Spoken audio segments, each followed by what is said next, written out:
ஏய் அதான் சொல்லிட்டே நான் நாமினேட் பண்ணி தான் நீ எலிமினேட் ஆனன்ட்டு. அதுல ஒரு டிராமா வேற. நான் உன்னை நினைச்சேன் தெரியுமா, வெளியில அனுப்பிட்டு நீ என்ன நினைச்ச வேற கிழிச்சா.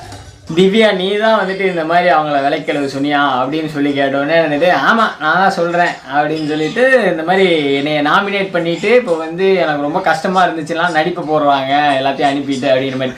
ஓ அப்போ இவ்வளோ நேரமும் உங்களை நாமினேட் பண்ணி வெளியே அனுப்பிட்டாங்கங்கிற கோபத்தில் தான் இந்த வன்மத்தில் தான் இப்படி கக்கிடுறீங்களா? ஏன்னா வெளியே போய் எல்லாத்தையும் பார்த்துட்டாங்க போல வீடியோவில் யார் நாமினேட் பண்ணால் யார் என்னெல்லாம் ரீசன் சொல்லியிருக்காங்க அப்படின்னு சொல்லி உடனே வெளியே வந்து அது எல்லாத்தையும் தாக்கத்தை ஃபுல்லாக வெளியே வந்து இன்டைரக்டாக காமிச்சு அப்படி வந்து வம்பளுத்துட்டு இருக்காங்க. ஸோ வந்துட்டு திவ்யாவை மட்டும் பிடிச்சிருச்சு போல் அவங்க பண்ணுறது வெளியே போய் பார்த்துட்டு போய். அதனால் வந்து திவ்யா கூடயே இருக்காங்க பாசிட்டிவாக.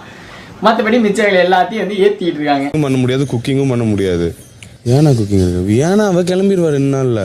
இது வந்து நீ எடுத்துக்கோ நான் எடுத்துக்கோன்ற வேணுங்கிறது சமைச்சு பண்றீங்க. வெளியே எடுத்து விக்ரமும் வந்துட்டு இந்த மாதிரி